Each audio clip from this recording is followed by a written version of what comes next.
دیکھ کر اگر ہم آدار بجا لاتے تو حق تلفی ہوتی. حسنین کریمین کو دیکھ کر اگر ہم راستہ بدل دیتے تو حق تلفی ہوتی. ہم کھا لیتے اہل بیت بھوکے رہتے تو حق تلفی ہوتی. اس زمانے میں کیسے پہچانے جائیں گے کہ حق تلفی ہوئی کہ نہیں ہوئی؟ بھئی جو میری اہل بیت کی حق تلفی کرے یا تو منافق ہے، یا تو ناپاکی کا بچہ ہے، یا تو حرام زادہ ہے. یہ نبی نے کہا، میں نہیں کہہ رہا، اور مجھے کچھ کہنے کا حق ہی نہیں ہے.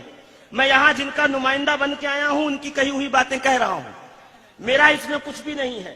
یا تو منافق سب سے چھوٹی ڈگری، اور میں آج چوتھا بھی بتاؤں گا، یا تو منافق ہے، یا تو ناپاکی کا بچہ ہے، یا تو حرام زادہ ہے جو میری اہل بیت کا حق نہ پہچانے. یا رسول اللہ اس زمانے میں ہوتا تو حسنین کو دیکھ کے راستہ بدل دیتا تو سمجھ جاتے.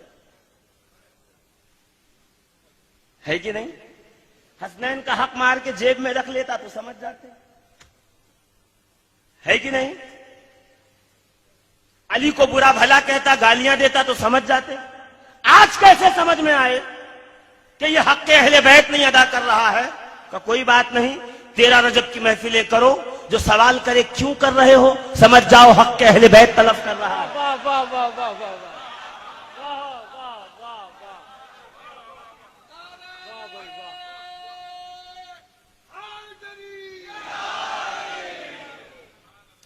دنیا بھر کے یوم منائے جا رہے ہیں.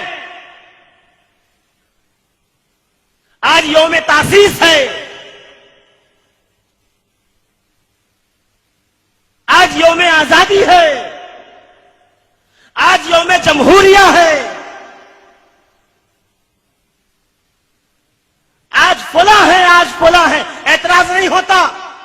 ہاں، مقام غدیر پر رسول اللہ نے جو اعلان کیا وہ اعلان بتانے کے لیے ممبر لگا دو. 100 سوال کھڑے ہوتے، صاحب یہ جشن کیوں منا رہے ہو؟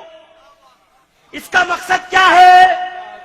آج تک کیوں نہیں منایا گیا؟ یہ بیسک سوال ہیں جو آج مسلمانوں سے کیے جا رہے ہیں. ایک بچہ ڈی پی لگایا ہے یوم غدیر مبارک. غدیر کیا ہے جی؟ غدیر کیا ہے بتاؤں؟ ایک جنگ ہوئی اسلام کی پہلی جنگ، جس مقام پہ ہوئی اس مقام کا نام تھا بدر. قیامت تک جنگ بدر کہلائے گی. جو جنگ ہوئی احد میں، قیامت تک جنگ احد کہلائے گی. جو جنگ ہوئی خیبر میں، قیامت تک جنگ خیبر کہلائے گی. جس جنگ میں رسول اللہ نے خندق کھودی، اب وہ صبح قیامت تک پہچان کے لیے جنگ خندق کہلائی جائے گی.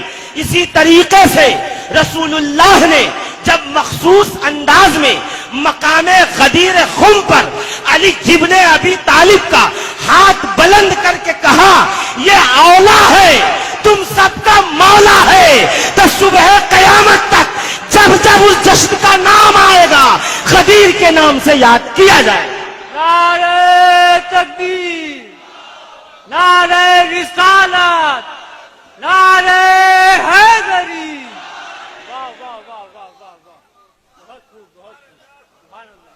تو چلو رسول اللہ نے تو کہا تھا، آپ کیوں مناتے ہو؟ بھئی ہم اس لیے مناتے ہیں کہ رسول کریم علیہ تحیت و تسلیم نے جب علی مرتضیٰ کا ہاتھ بلند کر کے کہا کہ جس کا میں مولا ہوں اس کے علی مولا ہیں، جس کا میں آقا ہوں اس کے علی آقا ہیں، جس کا میں مالک ہوں اس کے علی مالک ہیں، جس کی میں جان پہ مختار ہوں اس کے علی جان پہ مختار ہیں، جن کا میں داتا ہوں ان کے علی داتا ہیں. جب یہ اعلان رسول خدا نے فرمایا اور خاموش بیٹھے، سب سے پہلے شاعر دربار رسالت سیدنا حسان ابن ثابت کھڑے ہوئے اور 8 اشعار کا قصیدہ پڑھ کر حضرت علی کی بارگاہ میں خراج عقیدت پیش کر کے بتایا کہ یاد غدیر خم پر ہر بار جب شاعر شعر کہے گا یا مقرر تقریر کرے گا تو وہ حسان ابن ثابت کی سنت پہ عمل کرے.